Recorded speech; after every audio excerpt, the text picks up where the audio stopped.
بالله من الشيطان الرجيم. بسم الله الرحمن الرحيم. اللهم صل على محمد وعلى آل محمد كما صليت على إبراهيم وعلى آل إبراهيم إنك حميد مجيد. اللهم بارك على محمد كما باركت على إبراهيم وعلى آل إبراهيم إنك حميد مجيد. رب اشرح لي صدري ويسر لي أمري واحلل عقدة من لساني يفقه قولي. الحمد لله رب العالمين والصلاة والسلام على سید المرسلین ومن سار على منهجه إلى يوم الدین. پچھلی نشست میں ہم نے ہجرت حبشہ پہ ڈسکشن شروع کیا تھا اور آپ کے سامنے حبشہ کا میپ آیا تھا جو ابھی بھی آپ کی اسکرین پہ اپیئر ہو رہا ہے، اور ہجرت کے تعلق سے جو قرآنی آیات اس زمانے میں نازل ہو رہی تھیں اس کی بھی چند تفاسیر آپ کے سامنے رکھی تھی. اس کے بعد ہجرت کا جو بنیادی مقصد اور بنیادی کانسیپٹ ہے اسلام کے اندر، اس کے بارے میں بھی کچھ باتیں ہوئی تھیں. پھر اس ایشو پہ بھی بات ہوئی تھی لاسٹ ٹرن پہ کہ رسول اللہ صلی اللہ علیہ وسلم نے صحابہ کرام کو حبشہ کی طرف ہجرت کرنے کا جو حکم دیا تو اس کا سب سے بڑا پرپز کیا تھا. تو یعنی عام طور پہ عام طور پہ ہمیں صرف ایک پرپز معلوم ہوتا ہے، وہ یہ کہ یعنی جان کے تحفظ کے لیے گئے تھے. یعنی مکے کے اندر جب معاملات جو ہیں وہ آؤٹ آف کنٹرول ہو گئے اور صحابہ کرام پہ ظلم و ستم زیادہ ہو گیا، تو آپ صلی اللہ علیہ وسلم نے حبشے کی طرف ہجرت کرنے کا حکم دیا. تو سب سے بنیادی پرپز تو یہ تھا ہی، لیکن اور بھی کئی یعنی ادر ریزنز تھے جس کی وجہ سے جو ہے ہجرت حبشہ کا حکم دیا. تو انشاءاللہ تعالی جو ادر پرپز ہیں اس ہجرت کے، اس کے بارے میں انشاءاللہ بات کریں گے آج. ایک اور بات پچھلے ٹرن پہ آئی تھی کہ جو اسلام کا بنیادی کانسیپٹ ہے کہ جان بوجھ کے اپنے ایمان کو خطرے میں نہیں ڈالنا چاہیے.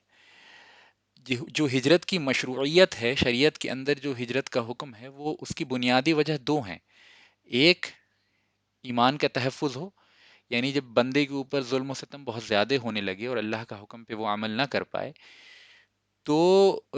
اللہ کے حکم کو فوقیت دیتے ہوئے، اس کی اہمیت کو سمجھتے ہوئے بندہ اپنے آپ کو ایسی علاقوں، ایسی جگہوں سے نکال لے جہاں اس کے اوپر ظلم ہو رہا، تاکہ وہ ظلم کے سہنے کی وجہ سے یا کسی پریشر کی وجہ سے یا موت کے خوف کی وجہ سے یا آزمائشوں میں مبتلا ہونے کی وجہ سے جو ہے اپنے ایمان سے اور اپنے اللہ تعالیٰ کو راضی کرنے والے اعمال سے اس کو ہاتھ نہ دھونا پڑے. تو بنیادی طور پہ سب سے اس کا پرائم پرپز کیا ہوتا ہے کہ ایمان کا تحفظ مقصود ہے اور اللہ تعالیٰ کی شریعت پہ عمل کرنا مقصود ہے. اور یہ اتنا بڑا مقصد ہے کہ اس کے لیے انسان جو ہے اپنے گھر بار کو چھوڑتا ہے، اپنے فیملی کو چھوڑتا ہے، اپنی روزگار کو چھوڑتا ہے، اپنے یعنی جو پورا اس کا اکانومک اسٹیبلشمنٹ ہوتا ہے اس کو چھوڑتا ہے. لہٰذا میں نے بتایا تھا کہ جہاد اور ہجرت یہ دو سب سے بڑے پریکٹیکل اعمال ہیں انسان کے ایمان کے اعلیٰ مراتب پہ ہونے کے ثبوت کے اعتبار سے، ہے نا. کیونکہ دونوں ہی جو ہے وہ بہت بڑی قربانی کا مینیفیسٹیشن ہے، کا اظہار ہے. دوسری سب سے بڑی وجہ ہوتی ہے ہجرت کی، وہ ہوتی ہے جان کا تحفظ. کیونکہ اسلام میں جب ہم مقاصد شریعت پڑھتے ہیں تو سب سے اہم چیز ہے ایمان، اور ایمان کے بعد جو سب سے اہم چیز ہے جس کے تحفظ کو جس کا تحفظ جو ہے وہ اسلامی شریعت کا آبجیکٹو ہے، وہ ہے جان. ٹھیک ہے. اور تیسری چیز جو ہے وہ ہے عدل. تو پتہ یہ چلا کہ ایمان کی تحفظ کے بعد جو سب سے اہم چیز ہے وہ جان ہے. تو لہٰذا جان کے تحفظ جو ہے وہ بھی ایک اہم مقصد ہوتا ہے ہجرت کی مشروعیت میں. تو ان دو پرپز کو اگر سامنے رکھیں تو یہ دو یعنی ایمان اور جان، ان دونوں کے تحفظ کو عام طور پہ ایک ہی پوائنٹ میں ڈسکرائب کیا جاتا ہے. تو عام طور پہ یہ سمجھا جاتا ہے کہ ہجرت حبشہ کا بنیادی مقصد یا سول پرپز یہی تھا. اس میں کوئی دو رائے نہیں کہ یہ میجر پرپز تھا، لیکن ادر پرپزز بھی تھے جس کے بارے میں آج انشاءاللہ میں آپ کے سامنے چند باتیں رکھوں گا. لہٰذا اس تعلق سے حدیث آتی ہے کہ اللہ کے رسول صلی اللہ علیہ وسلم نے جب دیکھا کہ صحابہ کرام پہ ظلم و ستم بڑھ رہا ہے اور حالات ناساز ہو رہے ہیں اور قرآن مجید میں ہجرت کی مشروعیت اور اس کے فضائل میں آیات اتر رہی ہیں، لہٰذا آپ صلی اللہ علیہ وسلم پہ یہ بات منکشف ہو گئی کہ عنقریب جو ہے ہجرت کا حکم آنے والا ہے. تو جب آپ صلی اللہ علیہ وسلم کے اوپر یہ بات واضح ہوئی تو آپ نے صحابہ کرام میں سے جو لوگ ظلم و ستم کے شکار تھے اور جو نہیں بھی تھے، ان کے بارے میں عام حکم یہ فرمایا کہ لو خرجتم الی ارض الحبشہ فإن بها ملکن لا يظلم عنده احد وهي ارض صدق حتى يجعل الله لكم فرجا مما انتم فيه، کہ اگر تم زمین حبشہ کی طرف چلے جاؤ، اگر تم یہاں سے نکل کے زمین حبشہ کی طرف چلے جاؤ، فإن بها ملکن لا يظلم عنده احد، تو وہاں ایک بادشاہ ہے، وہاں یعنی یعنی زمین حبشہ ایک ایسے بادشاہ کے ذریعے رول ہوتی ہے، لا یظلم عنده احد، جس کے پاس کسی کے اوپر ظلم نہیں کیا جاتا، یا جس کے یہاں کسی کے اوپر ظلم نہیں کیا جاتا۔ گویا آپ صلی اللہ علیہ وسلم نے جو بادشاہ تھا حبشہ کا، نجاشی جس کو نیگس انگلش میں کہتے ہیں،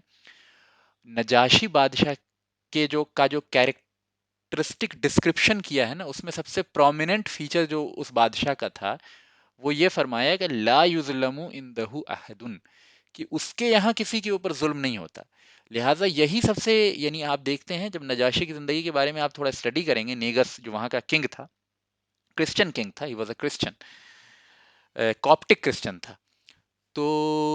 اس کے بارے میں جب آپ مطالعہ کریں گے تو معلوم چلے گا کہ وہ عدل کو لے کے، یعنی جسٹس کو لے کے بہت سخت تھا، یعنی کسی بھی اعتبار سے جو ہے ظلم اپنے یہاں نہیں ہونے دیتا تھا، یہاں تک کہ اس کے بارے میں آتا ہے کہ مارکیٹ کے اندر بھی وہ بار بار جو ہے گشت لگا کے چیک کرتا تھا کہ کوئی جو ہے بےمانی کر کے تجارت تو نہیں کر رہا۔ تو اپنے آپ میں ایکسٹرا آرڈینری پرسنالٹی کا حامل تھا، حالانکہ کوئی بہت بڑا کنگڈم نہیں تھا اس کے، یعنی ایتھوپیا واز اے پور کنٹری، حبشہ اس زمانے میں بھی، یعنی اگر آپ روم اور فارس سے کمپیئر کریں اور ہندوستان سے کمپیئر کریں تو ایک غریب ملک تھا اس زمانے میں بھی، لیکن اس کے باوجود جو ہے وہ اس کے اندر، یعنی وہ اپنے دین کو لے کے جو دینی تعلیمات تھی عیسائیت کی، اس میں کا جو عدل والا ایلیمنٹ تھا، عدل والا ایسپیکٹ تھا، اس کو لے کے بہت اسٹرکٹ تھا اور کسی کے اوپر ظلم نہیں ہونے دیتا تھا۔ اس کے یہاں ایک چیز فری پاس ملا ہوا تھا، کسی شخص کو اگر کوئی ظلم کی شکایت کرنی ہے تو وہ فوراً جو ہے بادشاہ کے پاس اپوائنٹمنٹ لے کے جا سکتا تھا۔ تو یہ چیزیں عام طور پہ بادشاہوں کے یہاں نہیں ہوتی، یہ رائج نہیں ہوتی، لیکن یہ جو تھا نیگس جو تھا، نجاشی جو تھا، اس کے یہاں یہ چیز عمومی طور پہ کی جاتی تھی۔ وہی آرزو صدقن، اللہ کے رسول صلی اللہ علیہ وسلم نے حبشہ کے بارے میں کیا فرمایا؟ وہی آرزو صدقن، کہ یہ سچائی کی زمین ہے۔ یہ بہت اچھا ڈسکرپشن ہے۔ آپ سمجھیں کہ اگر رسول اللہ صلی اللہ علیہ وسلم کے زبان سے آپ کسی کی تعریف میں مبالغہ نہیں کرتے تھے، ایگزیجریٹ نہیں کرتے تھے، آپ کسی ایسے ایرے غیرے کی تعریف بھی نہیں کرتے تھے، لہٰذا اگر رسول اللہ صلی اللہ علیہ وسلم اپنے زبان صادق سے کسی بادشاہ کے بارے میں کہہ رہے ہیں کہ اس کے پاس جو ہے اس کے یہاں کسی کے اوپر ظلم نہیں ہوتا، اور کسی زمین کے بارے میں کہہ رہے ہیں کہ ہی ارزو صدقن، کہ وہ سچائی کی زمین ہے، تو آپ سمجھ لیں کہ وہ یعنی کچھ بات تو ہے اس میں۔ حتی یجعل اللہ لکم فرجا مما انتم فیہ، یہاں تک کہ، یعنی یہ کوئی پرماننٹ ٹھکانہ نہیں ہے اللہ کے رسول صلی اللہ علیہ وسلم نے حبشہ کو قرار دیا، بلکہ کیا فرمایا؟ حتی یجعل اللہ، یہاں تک کہ اللہ تعالیٰ جو ہے لکم فرجم مما انتم فیہ، اس سے نکلنے کی، ان پریشانیوں سے نکلنے کی کوئی راستہ تمہارے لیے پیدا کر دے جن میں تم ابھی ہو۔ گویا کہ ہجرت حبشہ ڈے ون سے ہی آپ صلی اللہ علیہ وسلم کے ذہن میں کہیں نہ کہیں ایک ٹیمپروری مائگریشن تھا، یعنی آپ پہ یہ بات واضح تھی، آپ کے مقصود میں یہ بات شامل تھی کہ ہجرت حبشہ ایک ٹیمپروری پناہ گاہ ہے نا، حتی یجعل اللہ لکم فرجا مما انتم فیہ، یہاں تک کہ اللہ تعالیٰ جو ہے تمہارے لیے اس سے نکلنے کا، ان پریشانیوں سے نکلنے کا کوئی راستہ بنا دے۔ تو یہ بھی ایک بڑا کریٹیکل پوائنٹ ہے اور اہم پوائنٹ ہے، سمجھنا بہت ضروری ہے کہ بہت سے لوگ ہجرت حبشہ کے کانٹیکسٹ میں ماڈرن ٹائمز میں بہت سارے غلط نتائج نکالتے ہیں، بہت غلط ریزلٹس جو ہیں لے کے سامنے آتے ہیں، چونکہ ڈسٹورشن کا دور ہے، فتنے کا دور ہے، تو جو نصوص شرعیہ ہیں، جو فیکچول ڈسکرپشن ہیں قرآن و سنت اور سیرت کے اندر، اس کو لوگ مانتے ہوئے اس سے غلط تعویلات کرتے ہیں، اس سے غلط نتائج نکالتے ہیں نا، اور پھر آپ جانتے ہیں، یعنی اگر کوئی انسان صاحب نظر ہو تو اس پہ یہ بات بالکل کھلی ہوئی ہے کہ لوگ جو ہیں قرآن و سنت سے کتنے غلط نتائج جو ہیں آج کے زمانے میں نکالتے ہیں اپنی اپنی ہدف کے مطابق۔ تو بہرحال یعنی ہم تھوڑا تھوڑا اس پہ اشارہ کریں گے اور آگے بھی اس پہ باتیں ہوتی رہیں گی، لیکن بس یہ بتانا مقصود ہے، میں چاہتا ہوں کہ اس پوائنٹ کو آپ نوٹ کریں کہ ہجرت حبشہ was not a permanent residing place for صحابہ کرام، کیونکہ اللہ کے رسول صلی اللہ علیہ وسلم کے یعنی ان الفاظ سے پتہ چلتا ہے حتی یجعل اللہ لکم فرجا مما انتم فی، یہاں تک کہ اللہ تعالیٰ تمہیں اس سے نکلنے کی کوئی راہ بنا دے، کوئی راستہ نکال دے۔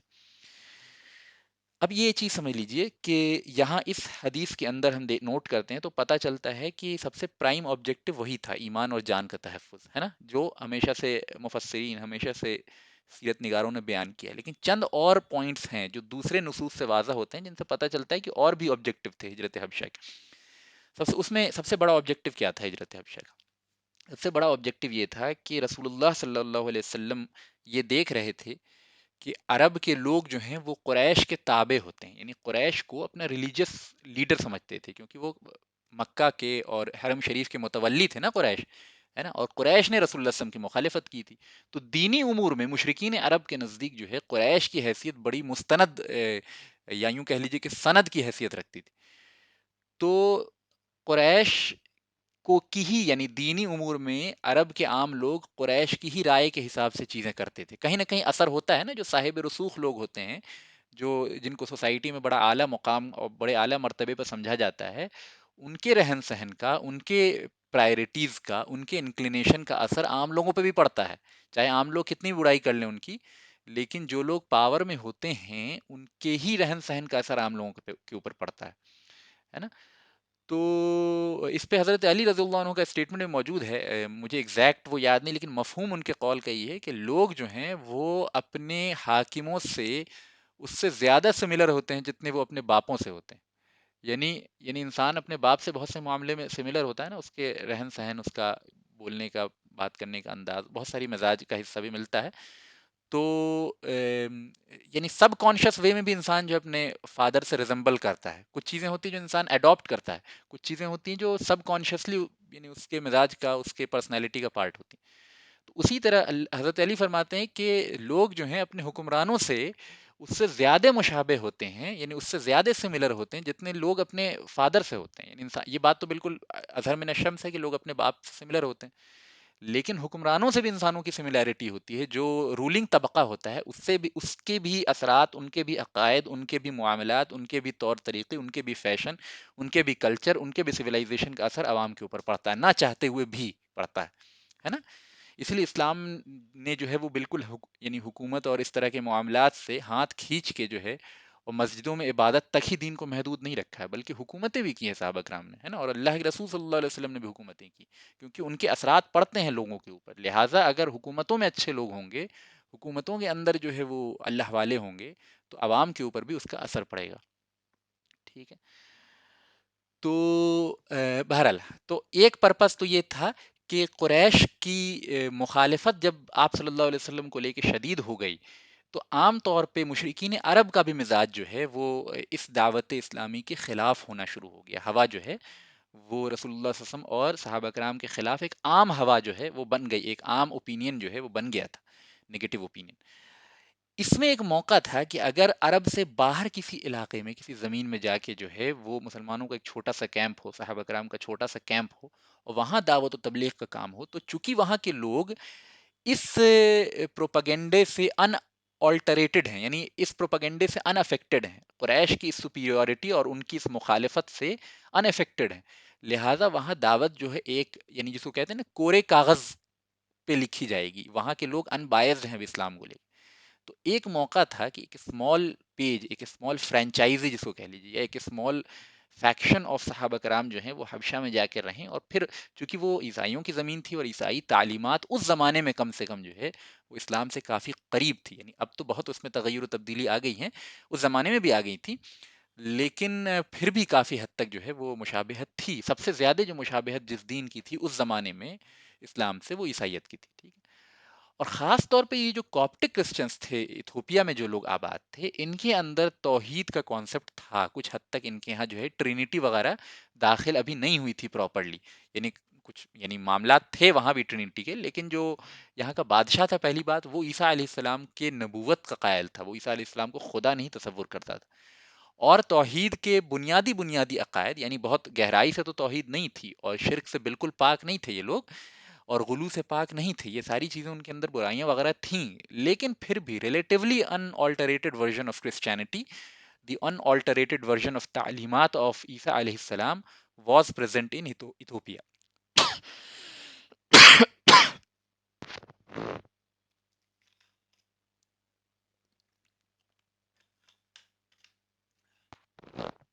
اس سبب سے رسول اللہ صلی اللہ علیہ وسلم کو ایک امید یہ تھی کہ وہاں دعوت کا ایک مرکز قائم ہو سکتا ہے جس کے ذریعے جو ہے یہ دعوت اسلامی مزید دوسرے علاقوں میں بھی پھیل جائے. لہٰذا بہت سارے علماء جو ہیں انہوں نے ہجرت حبشہ کو ایک دعوتی مشن بھی قرار دیا ہے، یعنی اسلام کی نشر و اشاعت کے لیے بھی یہ بات ہوئی. یعنی صرف اس کا مقصود جو ہے وہ سختیوں سے بچنا نہیں تھا، بلکہ اس کا مقصد کیا تھا کہ اسلام کو ایک الگ زمین میں، ایک ان آلٹریٹڈ پلیس میں جہاں ریلیٹیولی تھوڑی سی توحید موجود ہے، وہاں ایک تمکینیت مل جائے، وہاں ایک مقام مل جائے، وہاں جو ہے دعوت و تبلیغ پھیل جائے، تاکہ جو ہے یہ محدود نہ رہ جائے اسی علاقے تک یہ دعوت رسول اللہ صلی اللہ علیہ وسلم کی. اور چونکہ جیسا آپ جانتے ہیں قرآن مجید اس بات کی صراحت کرتا ہے کہ آپ صلی اللہ علیہ وسلم کی دعوت جو ہے تمام لوگوں کے لیے، پورے جہان والوں کے لیے. اس سے پہلے کے انبیاء علیہ السلام کی دعوت جو ہے محدود ہوتی تھی ان کی اپنی قوموں تک. تو یہ آپ صلی اللہ علیہ وسلم کے خصائل میں سے، خصائص میں سے ایک ہے. تو یہ بھی ایک پرپس تھا، یعنی دعوت کے پیغام کو مزید جو ہے دوسرے علاقوں میں پھیلانا. ایک ٹھیک ہے. اس کے لیے اس کی دلیل کیا ہے؟ اس کی دلیل یہ ہے کہ اگر صرف ظلم سے اسکیپ ہی مقصود تھا تو ہجرت حبشہ میں وہ لوگ جانے چاہیے تھے نا جو سب سے زیادہ کمزور قسم کے ہوں، جن پہ سب سے زیادہ ظلم ہو رہا ہو. لیکن ہم دیکھتے ہیں کہ ہجرت حبشہ میں ایک بڑی تعداد میں ویسے لوگ بھی گئے ہیں جو قریش کے معزز لوگ تھے، جن پہ ظلم اتنا زیادہ نہیں ہو رہا تھا. اور اس میں سب سے سگنیفیکنٹ نام جو ہے حضرت عثمان بن عفان رضی اللہ عنہ کا ہے. عثمان بن عفان بہت امیر لوگوں میں سے ہیں اور بنو امیہ کے انتہائی پاورفل، یعنی پولیٹیکلی اور فائنینشلی بہت پاورفل شخصیات میں سے ایک تھے. تو عثمان بن عفان رضی اللہ عنہ پہ تو ہم تاریخ میں، جہاں تک میرا علم ہے، سیرت کے اندر جو ہے عام اعتبار سے کوئی میجر ظلم کبھی نہیں ہوا. یعنی عثمان بن عفان اسلام لانے کے باوجود مکہ کے اندر جو ہے وہ یعنی کسی قسم کے ظلم اور کسی قسم کی جو ہے پریشانی میں مبتلا نہیں تھے. ان کا پراپر ایک اسٹیبلشڈ بزنس تھا مکہ کے اندر اسلام لانے کے بعد بھی. تو عثمان بن عفان جو ہے ہجرت حبشہ کرنے جاتے ہیں تو یہ بھی ایک بہت بڑا ثبوت ہے کہ ہجرت حبشہ جان و مال کے تحفظ کے لیے صرف نہیں تھی بلکہ دعوت کی نشر و اشاعت کے لیے بھی تھی. پھر ہم دیکھتے ہیں کہ حضرت جعفر بن ابی طالب رضی اللہ عنہ جو حضور صلی اللہ علیہ وسلم کے چچیرے بھائی ہیں اور اس وقت تک بہت بڑے، یعنی یوں کہہ لیجیے کہ بہت سب سے جلیل القدر صحابی اس وقت تک، یعنی میں ابھی بات کر رہا ہوں چھٹی صدی ہجری کی بات کر رہا ہوں، نہیں معاف کیجیے گا، چھٹی صدی چھٹی ایئر نبوی، یعنی نبوت ملنے کے چھٹے سال کی بات کر رہا ہوں.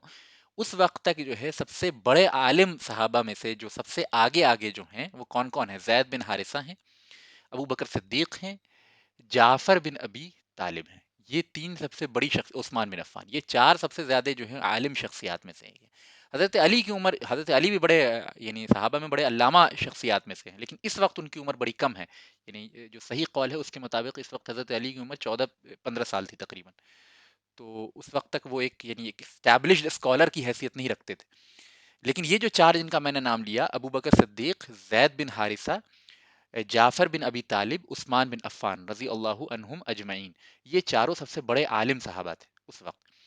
تو ہم دیکھتے ہیں کہ اس میں سے دو یعنی ان چار میں سے دو سب سے بڑے عالم صحابہ جو ہیں وہ ہجرت کر کے حبشہ جاتے ہیں. اس میں جعفر بن ابی طالب، عثمان بن عفان. اور بھی جن لوگوں نے ہجرت حبشہ کی، پہلی ہجرت حبشہ کی اور دوسری ہجرت حبشہ کی، ان میں بہت بڑی تعداد ان لوگوں کی تھی جو قریش کے مضبوط خاندانوں سے تھے، جن کے اوپر زیادہ ظلم نہیں ہو رہا تھا. اور بہت سے ایسے صحابہ نے ہجرت نہیں کی ہے جن کے اوپر بے انتہا ظلم ہو رہا تھا مکہ کے اندر، وہ انتہائی غلامی کی زنجیروں میں جکڑے ہوئے تھے، وہ کہیں نہ نکل سکتے تھے، نہ ان پہ صبح شام جو ظلم و ستم کا معاملہ رہتا تھا. انہوں نے ہجرت نہیں کی. تو پتہ ہی چلا ہے کہ اگر صرف ظلم سے اسکیپ مقصود ہوتا تو پھر وہ حضرات غریب غربا قسم کے، کمزور قسم کے صحابیوں کو زیادہ ہجرت کرنی چاہیے تھی نا. اور جو یعنی امیر صحابہ ہیں،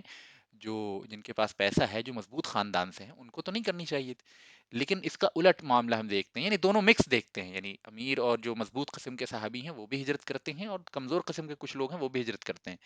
تو اس سے بھی پتہ چلتا ہے. اور پھر یہ کہ دیکھتے ہیں کہ جو صحابہ میں جو علامہ قسم کے صحابہ ہیں وہ ان کو دیکھتے ہیں، جیسے مصعب بن عمیر، ان کو معلم قرآن کہا جاتا تھا. یہ بھی یعنی آپ 5ویں نمبر پہ انہی کو لے لیجئے، مصعب بن عمیر رضی اللہ عنہ اس وقت تک 5ویں نمبر پہ کہہ سکتے ہیں کہ سب سے بڑے عالم صحابہ میں تھے، انہوں نے بھی ہجرت حبشہ کی. تو ہم دیکھتے ہیں کہ 5 سب سے جو بڑے علم میں مقام رکھتے ہیں اس میں 3 نے ہجرت حبشہ کی. تو یہ بھی جو ہے اس بات کی طرف اشارہ کرتا ہے کہ اس کا مقصود دین کی دعوت کو آگے بڑھانا تھا. ٹھیک ہے. ایک دوسری سب سے بڑی وجہ میں آپ کو بتاتا ہوں. دوسری سب سے بڑی وجہ یہ تھی کہ اچھا، دوسری سب سے بڑی وجہ تھی کہ اللہ کے رسول صلی اللہ علیہ وسلم سائیڈ میں ایک آلٹرنیٹیو آپشن بی رکھنا چاہتے تھے، یعنی یعنی آپ صلی اللہ علیہ وسلم نے ہجرت حبشہ کا حکم اس لیے دیا کہ ایک آلٹرنیٹو بیس آپ رکھنا چاہتے تھے، جو آپ مسلمانوں کے اور صحابہ کرام کے اور اسلام کے پولیٹیکل پاور کا بھی ریزن ہو۔ اس کا کیا مطلب میں بتا رہا ہوں؟ حضور صلی اللہ علیہ وسلم پہ یہ بات آیا ہو گئی تھی، یہ بات واضح ہو گئی تھی کہ ہجرت حبشہ کوئی پرماننٹ ٹھکانہ نہیں، جیسا کہ میں نے آپ کی حدیث سے اس بات کو پن پوائنٹ کیا۔ یہ بھی معلوم تھا کہ ہجرت ہونے والی ہے، یعنی مکہ میں پرماننٹ جو ہے وہ رہنا نہیں ہے، یہ بھی بات واضح ہو چکی تھی۔ لہٰذا حضور صلی اللہ علیہ وسلم کو یہ چیز آپ کے اوپر اور صحابہ کرام میں جو قریب تر تھے ان پہ یہ چیز کھل چکی تھی کہ مکہ ان کا جائے قرار نہیں ہونے والا پرماننٹ بیسس پہ، نہ حبشہ ہونے والا۔ تو کوئی ایسی تیسری جگہ ہوگی جہاں جو ہے حضور صلی اللہ علیہ وسلم ہجرت کر کے جائیں گے، لیکن اس تیسری جگہ جانے کے بعد وہاں تمکینیت ملے گی کہ نہیں، وہاں سیفٹی ملے گی کہ نہیں، وہاں حکومت پراپر طریقے سے جو ہے طاقت کے زور پہ قائم ہو پائے گی کہ نہیں ہو پائے گی، اگر ہو جائے گی تو اسٹیبل رہ پائے گی کہ نہیں رہ پائے گی، وہاں شریعت کے حدود کا نفاذ ہو پائے گا کہ نہیں، وہاں قوانین اسلام نافذ ہو پائیں گے کہ نہیں، وہاں مسلمانوں کو تحفظ مل پائے گا کہ نہیں، وہاں دینی پراپر آزادی ہوگی کہ نہیں، یہ سارے سوالات تھے جو ابھی کلیئر نہیں تھے۔ لہٰذا حضور صلی اللہ علیہ وسلم نے جب یہ چیز محسوس کی کہ حبشہ کے اندر جو ہے مسلمان جب وہاں گئے اور وہاں کے احوال آپ کو ملتے رہتے تھے تو وہاں سیف ہیں، اور وہاں کے بادشاہ نے مسلمانوں کو جو ہے صحابہ کرام کو اجازت دے رکھی ہے اپنے دین پہ عمل کرنے کی، تو حضور نے اپنے ذہن میں پلان بی کے طور پہ حبشہ کو بھی رکھا تھا، یعنی اگر مدینہ ہجرت کر بھی جائیں تو بھی جو ہے حبشہ ایک مقام رہے گا، جو مان لیتے ہیں ورسٹ کیس سینیریو میں اگر مدینے میں مسلمانوں کی حالت پست ہو جائے، یا وہاں جو ہے تحفظ نہیں ہو پائے، یا وہاں امن نہیں ہو پائے، یا وہاں شریعت کے نفاذ اور حدود وغیرہ کا قیام نہیں ہو پائے، تو پھر یہ کہ پوری کی پوری جماعت جو ہے حبشہ کی طرف ہجرت کر جائے۔ تو یہ پلان بی ہے، اور یہ بات میں کیسے کہہ رہا ہوں؟ یہ بات اس لیے کہہ رہا ہوں، میں نہیں کہہ رہا، مطلب جن اسکالرس نے یہ بات کہی ہے انہوں نے یہ بات کیوں کہی؟ کیونکہ ہم غور کرتے ہیں صحیح بخاری وغیرہ کی روایت سے پتہ چلتا ہے کہ اللہ کے رسول صلی اللہ علیہ وسلم نے جب مدینے کی ہجرت کی ہے، اس ہجرت کے بھی 7 سال بعد آپ نے حبشہ کے لوگوں کو خط لکھ کے واپس بلایا ہے، یعنی حبشہ کا جو وفد تھا، جو صحابہ کرام حبشہ میں قیام پذیر تھے، وہ 7ویں صدی ہجری میں واپس لوٹے ہیں، یعنی آپ سمجھ لیجیے ان کا قیام کتنا لمبا رہا حبشہ کے اندر۔ 6 صدی نبوی میں انہوں نے ہجرت کی، اس کے بعد 7 سال اور ہجرت مدینہ میں 7 سال کا گیپ پلس 7 سال اور لے لیجیے، یعنی 14 سال، تقریباً 14-15 سال ان کا قیام جو ہے وہ حبشہ کے اندر رہا، وہ صحابہ کرام 14-15 سال حبشہ کے اندر قیام پذیر ہے۔ اس 14-15 سال کے پیریڈ میں 7 سال کا وہ پیریڈ ہے جس میں آپ صلی اللہ علیہ وسلم نے مدینے کے اندر جو ہے وہ خلافت کو قائم کر لیا تھا، مدینے کے اندر جو ہے ایک اسٹیبلشڈ اسلامی حکومت قائم ہو چکی تھی، اس کے باوجود آپ صلی اللہ علیہ وسلم نے حبشہ کے لوگوں کو نہیں بلایا۔ مدینہ ایک دارالاسلام جو ہے وہ ڈکلیئر ہو چکا تھا، اسلامی نظام کا پراپر قیام ہو چکا تھا، باضابطہ جو ہے وہ فوج کشی وغیرہ ہو چکی تھی، جنگیں قریش سے ہو چکی تھی، قریش کمزور پڑ چکے تھے پہلے 7 سالوں میں۔ اس کے باوجود ہم دیکھتے ہیں کہ رسول اللہ صلی اللہ علیہ وسلم نے جعفر بن ابی طالب اور ان کے ساتھیوں کو جو حبشہ کے اندر تھے 7 سال تک بلایا نہیں۔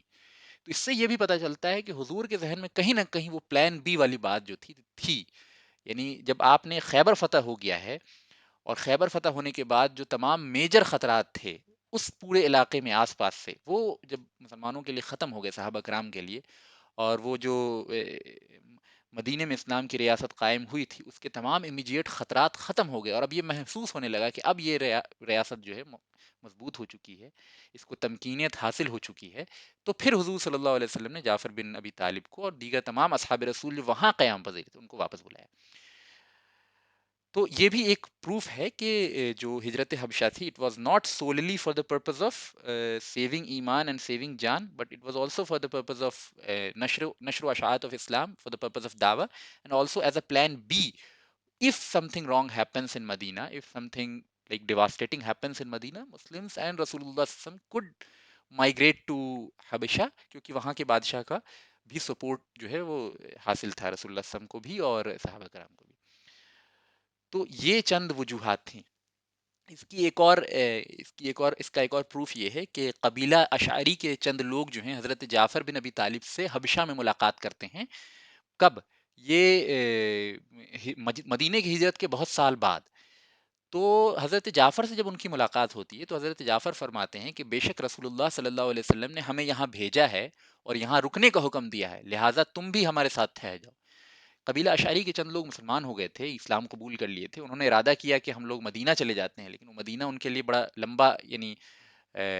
سفر تھا، تو حضرت جعفر نے کہا کہ رسول اللہ صلی اللہ علیہ وسلم نے ہمیں بھی یہاں رکنے کا حکم دیا ہے، لہٰذا تم بھی ہمارے ساتھ جو یہیں رک جاؤ۔ تو اس سے بھی پتہ چلتا ہے کہ مدینہ کی ہجرت کے بعد اور مدینہ میں قیام ریاست کے بعد بھی جعفر رضی اللہ عنہ وہاں تھے اور حضور کے حکم سے تھے، ہے نا، انہوں نے ہجرت میں ڈیلے نہیں کی جان بوجھ کے۔ اب یہاں سے بعض لوگ ایک مسئلہ نکالتے ہیں جو میں چاہتا ہوں کہ آپ کے سامنے واضح ہو جائے۔ جو لوگ کہتے ہیں کہ دیکھیے اصل مسئلہ یہ ہے کہ اگر ریاست اسلامی قائم ہو جائے اور اس کو تمکینیت حاصل ہو جائے تو پھر جو ہے وہاں کے لیے ہجرت کرنا ان تمام لوگوں کے لیے فرض ہو جاتا ہے جو غیر اسلامی ممالک میں رہ رہے ہیں۔ تو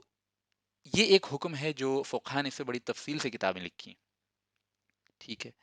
لیکن چند لوگوں نے اس کی مخالفت کی اور کہا کہ نہیں، ہجرت واجب چیز نہیں ہے، ہجرت فرض چیز نہیں ہے، کیونکہ مدینہ میں رسول اللہ صلی اللہ علیہ وسلم نے اسلامی ریاست کو قائم کر لیا اور 7 سال تک جو ہے وہ حبشہ کے مسلمانوں نے ہجرت نہیں کی، حالانکہ حبشہ was not a like not a اسلامی ریاست، it was not a state which was governed by اسلام اینڈ صحابہ کرام ویئر ریسائڈنگ ان حبشہ، ٹھیک ہے۔ تو صحابہ کرام جب حبشہ میں قیام پذیر تھے اور 7 سال تک وہاں رہے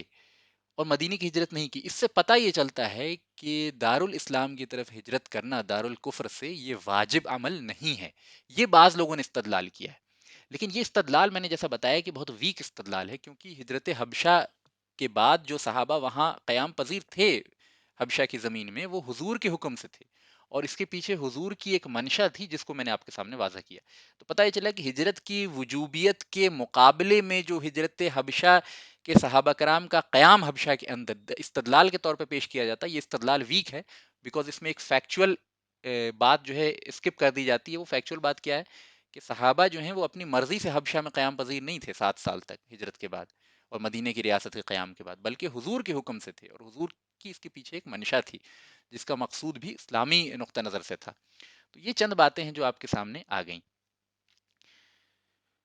تو اب ہم اگلے سوال کی طرف چلتے ہیں، چونکہ ہم نے ہجرت حبشہ کے بارے میں مقاصد کو سمجھ لیا ہے، تو اب ہم یہ سمجھنا کی کوشش کرتے ہیں کہ آپ صلی اللہ علیہ وسلم نے حبشہ کا ہی انتخاب کیوں کیا، کسی دوسری زمین کا انتخاب کیوں نہیں کیا؟ آپ خیبر کی طرف بھی کہہ سکتے تھے جانے کو، آپ دوسرے علاقوں میں نجد کی طرف بھی بھیج سکتے تھے، آپ یمن بھیج سکتے تھے، آپ نے حبشہ کا ہی انتخاب کیوں کیا؟ تو اس سے پتہ چلتا ہے کہ سب سے پہلی چیز، سب سے بنیادی ریزن یہ ہے کہ نجاشی جو بادشاہ تھا وہ ظلم نہیں ہونے دیتا تھا اپنے یہاں، اور عدل کرنا اور ظلم نہ ہونے دینا یہ اپنے آپ میں قابل تعریف ایٹریبیوٹ ہے، despite the fact that at that time نجاشی was not a Muslim, he was a Christian king, he was not a Muslim king, and despite that وہ عدل کا اہتمام کرتا تھا اور ظلم سے جو ہے روکتا تھا اور ظلم کے خلاف جو ہے بالکل سختی سے جو ہے معاملہ کرتا تھا۔ اس بنا پہ اللہ کے رسول صلی اللہ علیہ وسلم نے نجاشی کی زمین میں جا کے صحابہ کرام کو قیام کا حکم دیا۔ تو پتہ ہی چلا کہ ظلم کو دفع کرنا، ظلم کو دور کرنا، ہے نا،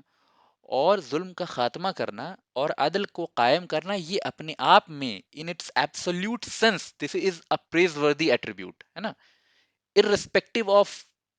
person who believes in Islam or not۔ یہ پہلی بات سمجھ لیجیے۔ دوسری بات، یہاں پہ چند لوگوں کو ڈاؤٹ یہ ہوتا ہے کیونکہ ہمارے زمانے میں بہت ڈسپشن کا ٹائم چل رہا ہے، ڈسپشن اس طرح سے کہ ہمارے یہاں ہمارے زمانے میں جو چیز پی آر مینجمنٹ ایک چیز ہوتی ہے نا، یعنی میڈیا مینجمنٹ ہے، ایک بادشاہ ہو یا کوئی پریسیڈنٹ ہو یا کوئی کنگ ہو یا کوئی رولر ہو، اس کے ایک سائن سے وار میں لاکھوں لوگ مارے جاتے ہیں، لیکن وہ ایک چھوٹی سی ویڈیو بنا دیتا ہے جس میں وہ بلی کو پیار کر رہا ہوتا ہے اور کتے کو کھانا کھلا رہا ہوتا ہے، تو لوگ بڑے متاثر ہو جاتے ہیں، خوب تعریف کرنے لگتے ہیں کہ واہ کتنا نیک انسان ہے، بہت اچھا انسان ہے، بہت عادل آدمی ہے نا، بالکل ظلم نہیں ہونے دیتا۔ کیونکہ ہمارا ذہن جو ہے، عام لوگوں کا ذہن ہمارے وقت میں بہت ہی کمزور اور بہت ہی یعنی کہہ لیجیے کہ بوگس ہو چکا ہے۔ ہم لوگ ایک انسان جو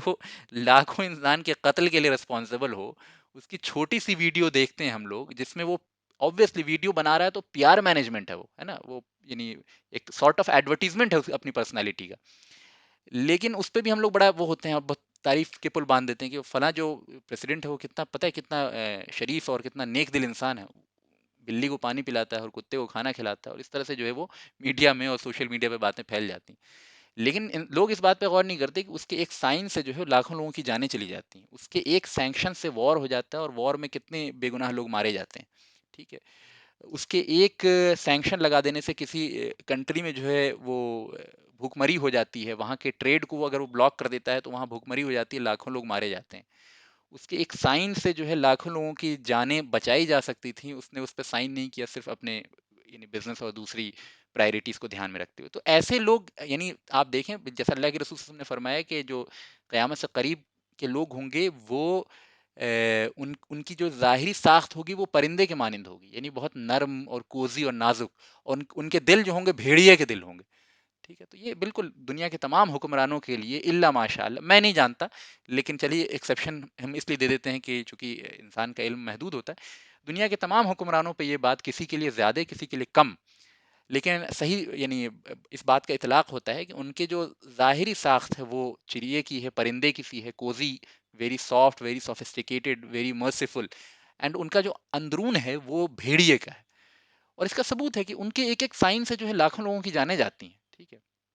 ان کی ایک ایک پالیسی سے اتنے لوگ مارے جاتے ہیں، لیکن ہمارے زمانے میں چونکہ اتنا ڈسٹارٹ ہو چکا ہے عدل کا کانسیپٹ، اتنا ڈسٹارٹ ہو چکا ہے ظلم کا کانسیپٹ، کہ ہمیں لگتا ہے کہ ایسے مظاہر جب ہم دیکھتے ہیں تو ہمیں لگتا ہے کہ واہ یہ شخص تو بڑا عادل ہے اور یہ نجاشی جیسا ہے، اور ہم کسی بھی ایرے غیرے کو جو ہے نجاشی سے کمپیئر کر دیتے ہیں ماڈرن ٹائمز میں، لیکن یہ بات صحیح نہیں ہے میرے علم کے مطابق، میرے قلیل علم کے مطابق، کہ کسی بھی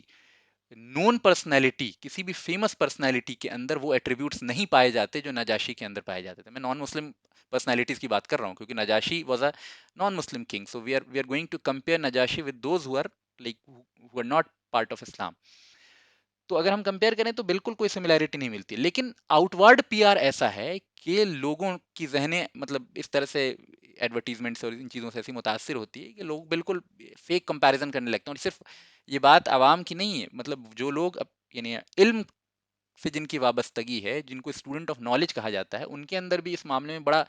نائب انڈرسٹینڈنگ ہوتی ہے اس معاملے میں، یعنی جو پریکٹیکل ریالٹیز ہیں دنیا کی، اس میں کوئی دو رائے نہیں کہ فقہ کا معاملہ ہو، احادیث کا معاملہ ہو، عربی زبان کا معاملہ، اس میں وہ ماہر ہوتے ہیں، اس میں کوئی دو رائے نہیں، لیکن جب پریکٹیکل ریالٹیز کی بات آتی ہے تو بعض چیزوں سے اتنی زیادہ انوسنس اور امیچورٹی کا ثبوت آ جاتا ہے سامنے کہ انسان کو بڑا افسوس ہوتا ہے کہ کسی بھی انسان کو آپ نجاشی سے کمپیئر نہیں کر سکتے نا۔ نجاشی کی سب سے بڑی صفت آپ صلی اللہ علیہ وسلم کی زبان سے یہ ہے کہ وہ ظلم نہیں ہونے دیتا تھا۔ آج کس بادشاہ کے اوپر اس بات کا اطلاق ہو سکتا ہے کسی کے اوپر، کسی بھی کے اوپر نہیں ہو سکتا۔ کوئی بہت سوفسٹیکیٹڈ ہے، کوئی بہت آپ کو لگتا ہے کہ عادل پسند ہے، کوئی بہت اچھے سے بات کرتا ہے، بڑے نرمی سے بات کرتا ہے، تو وہ اس کا اظہار ہے، بس وہ ایک ظاہری ایسپیکٹ ہے اس کا، اس کے پالیسیز سے کتنے لوگوں کو نقصان ہوتا ہے اس کے لیے بھی تو وہی رسپانسبل ہے۔ تو کسی کو بھی ہم اتنی آسانی سے نجاشی سے کمپیئر نہیں کر سکتے۔ دوسری چیز آپ صلی اللہ علیہ وسلم نے حبشہ کے بارے میں کیا فرمائی کہ وہ زمین سچائی کی زمین ہے نا، صدق کی زمین ہے۔ یہ ایک ایسی چیز ہے جس کا علم صرف ہمیں غیب کے تھرو مل سکتا ہے، کس زمین میں اللہ تعالیٰ نے برکت رکھی ہے یہ ہم نہیں جان سکتے، ٹھیک ہے؟ ہم تو بس اسی کے بارے میں جان سکتے جس کے بارے میں نص قطعی سے ثابت ہو گیا، جیسے مکہ جو ہے وہ بابرکت زمین ہے، بیت المقدس بابرکت زمین ہے، مدینہ بابرکت زمین ہے نا؟ ان تینوں کے بارے میں ہم بالکل شور ہو کے کہہ سکتے ہیں کہ یہ بابرکت زمینیں ہیں، اس کے ماں سوا کسی زمین کے بارے میں ہم نہیں کہہ سکتے کیونکہ یہ غیبی بات ہے۔ یہ اللہ کے رسول صلی اللہ علیہ وسلم نے فرمایا کہ وہ صدق کی زمین ہے، سچائی کی زمین ہے، کیونکہ آپ کو علم تھا اس بات کا، ہم نہیں کہہ سکتے کسی زمین کے بارے میں۔ تو بس یہ بتانا مقصود تھا کہ کسی بھی عام بادشاہ کو آپ نجاشی سے کمپیئر نہیں کر سکتے۔ نجاشی واز جیسے ابو طالب سے کسی کو آپ کمپیئر نہیں کر سکتے، اب یعنی کسی بھی نان مسلم کو you can not compare the greatness of ابو طالب as a non Muslim, as a person who does not believe in اللہ and his messenger. He was a non-Muslim. He died upon kufr, but you cannot compare the amount of sacrifices that he had given for Rasulullah sallallahu alaihi wasallam with any other person. تو ابو طالب کے اوپر جو اسلامی احکامات لگیں گے یا نجاشی کے اوپر جو اسلامی احکامات لگیں گے، we can not apply them on any Tom Dick and Harry. یہ بات سمجھ لیجیے، بات کو اچھے سے سمجھ لیجیے اس بات کو۔ چلیے، تیسری چیز کیا ہے؟ ایک تو یہ کہ خود وہ نیک انسان تھا، ظلم نہیں ہونے دیتا تھا۔ دوسری بات یہ کہ جو اس کا عقیدہ تھا وہ بھی جو ٹرینٹی والا کانسیپٹ ہے کرسچینٹی میں، اور جو شرکیہ ایلیمنٹ ہیں کرسچینٹی سے، اس سے بہت حد تک یہ پاک تھا۔ اور اس کا ثبوت ہم آگے جب ہم پڑھیں گے نا کہ مسلم سے حبشہ، جب صحابہ کرام حبشہ کے اندر جاتے ہیں تو وہاں ان کی زندگی کیسی ہوتی ہے، اس کے بارے میں بھی آگے ہم پڑھنے والے ہیں۔ تو اس میں جب پڑھیں گے تو وہاں ڈیٹیل سے سمجھیں گے کہ جب حضرت جعفر بن ابی طالب رضی اللہ عنہ کا 2 بار مکالمہ ہوتا ہے، بات چیت ہوتی ہے نجاشی سے، تو بھی یہ بات واضح ہوگی کہ کس طرح نجاشی کا عقیدہ جو ہے وہ توحید سے کتنا قریب تر تھا. ٹھیک ہے. تیسری وجہ یہ تھی کہ جو یہ حبشہ تھا وہ تجارت کا مرکز تھا، اور جو تجارت کے مرکز ہوتے ہیں نا وہ عام طور پہ امن وہاں زیادہ ہوتا ہے، وہاں پیس زیادہ ہوتا ہے، کیونکہ وہاں کی سیکیورٹی کا زیادہ دھیان رکھا جاتا ہے. Nobody wants to destroy the trade, ہے نا، نو بڈی وانٹس کہ ان کا جو اکنامک کیپٹل ہے وہ ڈسٹروائے ہو. ٹھیک ہے. سو جہاں سے اکنامک ایکٹیویٹیز ہوتی ہیں وہاں کے تحفظ کی زیادہ کوششیں کی جاتی ہیں، ان کے اس کو زیادہ صحیح طریقے سے اسٹور کیا جاتا ہے، ریسٹور کیا جاتا ہے، پروٹیکٹ کیا جاتا ہے. تو حبشہ واز ویل پروٹیکٹڈ، اور بیکاز وہ ٹریڈ کا مرکز تھا، اس میں مختلف قوموں کے فائدے وہاں سے وابستہ تھے، تو کوئی بھی ان علاقوں میں جو ہے وہ جنگ و جدال نہیں کرتا تھا، اور کسی بھی قسم کی اس طرح سے جو ہے وہ وار ہو یا لوٹ مار والا معاملہ ہو یا اس طرح کی چیزیں ہوں جو امن کے خلاف ہوتی ہیں، ویسا کوئی معاملہ جو حبشہ میں نہیں ہوتا تھا. اور ایک پرامن مقام کی ضرورت تھی صحابہ کرام کو، جہاں وہ جو ہے اپنی دعوت و تبلیغ کو آگے بڑھا سکیں اور اپنے جان اور ایمان کا تحفظ جو ہے کر سکیں. تو یہ تین بنیادی وجہ تھے جن کی وجہ سے آپ صلی اللہ علیہ وسلم نے حبشہ کو جو ہے چوز کیا ایز اے پلیس آف ہجرہ. ایک اور ریزن تھا، ایک اور ریزن یہ تھا کہ حضور صلی اللہ علیہ، یہ ضمنی ریزن ہے، یعنی یہ this was not the prime reason but it's one of the subsidiary reason, کہ حضور صلی اللہ علیہ وسلم کا اگر آپ کو بچپن کا واقعہ یاد ہو جب حضور کی پیدائش ہوئی تھی، تو آپ کو یہ بھی یاد ہوگا کہ حضرت آمینہ کے ساتھ ان کی ایک فیمیل سلیو تھیں جن کا نام تھا ام ایمن. تو ام ایمن was also from like from race point of view she was also from حبشہ، فرام ایبیسینیا. تو حبشی تھی، تو حضور صلی اللہ علیہ وسلم کو حبشہ کے کلچر کے بارے میں، حبشہ کے کھانے پینے کے بارے میں، حبشہ کے رہن سہن کے بارے میں پہلے سے واقفیت تھی تھرو ام ایمن. اور ام ایمن سے کافی قربت رہی ہے رسول اللہ صلی اللہ علیہ وسلم کی، جیسا کہ ہم نے ابتدائی لیکچرز میں بتایا تھا کہ جو سب سے پہلے جس عورت نے حضور صلی اللہ علیہ وسلم کو دودھ پلایا ہے وہ ام ایمن تھی، اور کافی پرورش بھی کی. اور حضرت آمینہ کے بعد بھی ام ایمن نے بہت جو ہے وہ رسول اللہ صلی اللہ علیہ وسلم کا خیال رکھا. بعض موقع پہ ام ایمن جو ہیں وہ حبشی انداز میں، ابیسینین انداز میں کھانا بنا کے حضور کو کھلایا کرتی تھیں. تو حضور پوچھا کرتے تھے ما ھذا، یہ کیا ہے؟ تو وہ کہتی تھیں کہ یہ جو ہے یہ کھانا حبشہ میں کھایا جاتا ہے، اور میں نے چاہا کہ آپ کو جو ہے اسی انداز میں کھانا کھلاؤں. تو حضور کو کھانا بھی وہ پسند آتا تھا جب ام ایمن ویسا بناتی تھی. تھوڑا سا جب ام ایمن بولتی تھی نا تو she was enable to speak in pure Arabic dialect, ہے نا، ان کے اندر تھوڑا سا وہ ایتھوپین ایکسنٹ آ جاتا تھا. تو بہت کوشش کی انہوں نے کہ جب اسلام آیا اور قرآن وغیرہ کی تلاوت شروع کی تو بہت انہوں نے کوشش کی کہ اپنے ایکسنٹ کو سدھار لیں، لیکن کافی بوڑھی ہو چکی تھی، کافی بوڑھی ہو چکی تھی اس وقت تک. تو ان کے اندر جو ہے وہ، یعنی جب انسان بوڑھا ہو جاتا ہے تو اپنی چند چیزیں تبدیل نہیں کر سکتا، تو وہ ایکسنٹ نہیں چینج کر پا رہی تھی. تو حضور صلی اللہ علیہ وسلم نے ان کو ایک اجازت دے دی کہ تو آپ اپنے ایکسنٹ میں جو ہے قرآن پڑھ سکتی ہیں. حالانکہ عام قرآن پڑھنے کا جو سب سے ویلڈ ایکسنٹ ہے، وہ ویلڈ طریقہ ہے، وہ وہی ہے جو جس پہ قریش بات کیا کرتے تھے، جو قریش کا انداز تھا بات کرنے کا. لیکن حضور صلی اللہ علیہ وسلم نے ایکسیپشنلی ان کو اس بات کی اجازت دے دی. تو یہ تھا حبشہ ہجرت، حبشہ کو ہی چوز کرنے کا جو ریزن رہا. اس میں تین ریزن جو پہلے میں نے بتایا، اور ایک ضمنن جس کو کہہ لیجیے سبسیڈیری ریزن جو تھا وہ یہ تھا. ہجرت حبشہ دو ہوئی ہے. پہلی ہجرت حبشہ میں جیسا کہ میں نے پچھلی دفعہ بتایا تھا کہ 14-15 لوگوں نے ہجرت کی تھی. اس میں 10 مرد تھے اور 4 یا 5 عورتیں تھیں. 10 مردوں کے نام آپ کے سامنے اسکرین پہ اپیئر ہو رہے ہیں: عثمان بن عفان،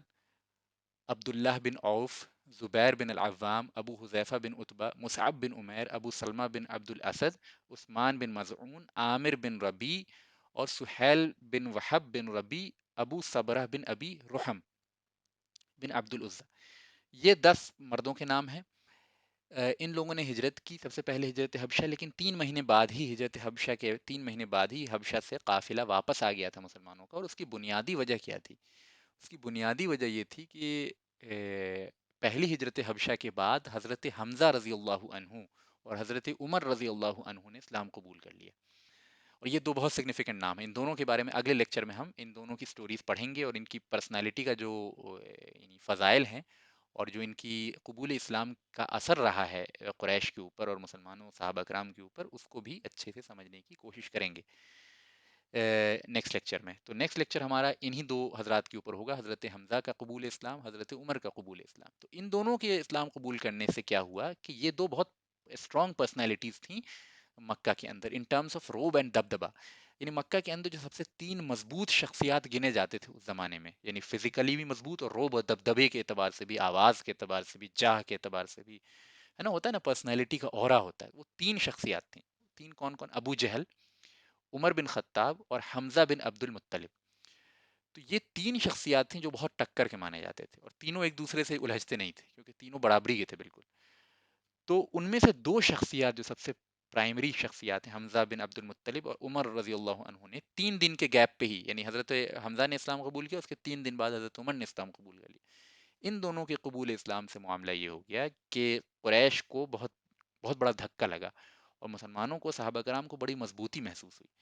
اس کے نتیجے میں کیا افواہ ہے، یہ ایک پرائم ریزن یہی تھا.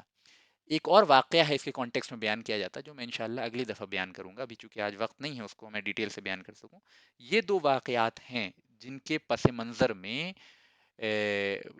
صحابہ کرام نے، حبشہ والوں نے یہ ارادہ کیا کہ اب ہم واپس مکہ چلے جاتے ہیں، کیونکہ اب جو ہے مسلمانوں کو، صحابہ کرام کو مکہ کے اندر مضبوطی حاصل ہو جائے گی. یہ واپس آئے ہیں مکہ کے اندر، لیکن پتہ یہ چلا کہ جو دوسرا ریزن ہے، وہ دوسرا ریزن جو تھی وہ افواہ تھی. افواہ یہ اڑ گئی تھی کہ تمام قریش مسلمان ہو گئے ہیں، اسلام قبول کر لیے. تو جب یہ واپس آئے، یہاں دیکھا کہ ظلم و ستم اور مزید بڑھ گیا ہے، اور قریش نے جو ہے یعنی اپنے پروزیکیوشن کا لیول اور بڑھا دیا ہے. تو پھر جو ہے ایک بڑی تعداد میں 84-85 لوگ تقریباً جو ہیں، جس کو دوسری ہجرت حبشہ کہتے ہیں، اس میں 84-85 لوگ ہجرت کر کے جو ہے واپس حبشہ چلے جاتے ہیں، جس کو دوسری ہجرت حبشہ، جو کوئی ایکچوئل میں میجر جو ہجرت حبشہ ہے وہ دوسری والی ہی. تو یہ دوسری ہجرت حبشہ کے بعد جو صحابہ کرام کا حبشہ کے اندر قیام رہا، اور ان کی وہاں کی زندگی رہی، اور نجاشی سے بات چیت ہوئی، پھر قریش نے کیا اقدامات لیے ان کے بعد، ان کے جانے کے بعد، یہ انشاءاللہ ہم نیکسٹ ٹو نیکسٹ لیکچر میں پڑھیں گے. اگلا لیکچر ہمارا ہوگا اسی دو ٹاپک کے اوپر، یعنی حضرت حمزہ کا قبول اسلام اور حضرت عمر بن خطاب رضی اللہ عنہ کا قبول اسلام. ان دو کے قبول اسلام کے واقعے کو پڑھ کے، اور جو ایک افواہ اڑی تھی کہ قریش تمام مسلمان ہو گئے ہیں، اس کی حقیقت کو سمجھ کے، یہ ہمارا نیکسٹ لیکچر کا ٹاپک ہوگا. اس کا اگلا لیکچر جو ہوگا ہمارا، وہی ہوگا کہ لائف آف صحابہ کرام یا لائف آف مسلمس ان حبشہ، اور اس میں جو ہے وہ کیا معاملات تھے، وہاں کس طرح ان کا آپس میں انٹریکشن ہوتا تھا، اور نجاشی سے کس قسم کی باتیں ہوئی، نجاشی کے کورٹ میں کیا معاملات ہوئے، قریش نے عمر بن عاص کو بھیجا تھا نجاشی کے کان بھرنے کے لیے، وہ واقعات کیا تھے، اور اس کے پیچھے کی وزڈم کیا تھی، وہ انشاءاللہ ہم نیکسٹ لیکچر میں بیان کریں گے. تو یہیں پہ میں اپنی بات کو ختم کرتا ہوں. اللہ تعالیٰ سے دعا ہے کہ اللہ تعالیٰ جو بھی ہم نے کہا اس میں کوئی صحیح بات ہو تو اللہ تعالیٰ اس کو قبول کر لے، جو خطا ہو گئی، جو غلط بات نکل گئی، اللہ تعالیٰ اس کو معاف کر دے، اور صحیح باتوں پہ عمل کرنے کی جو ہے وہ ہمیں توفیق عطا فرمائے. وآخر الدعوانا وان الحمد للہ رب العالمین. انشاءاللہ تعالیٰ میں اب آپ لوگوں کے سوال جو ہے جو ٹاپک سے ریلیٹڈ ہوں گے وہ ایک ایک کر کے لے لوں گا.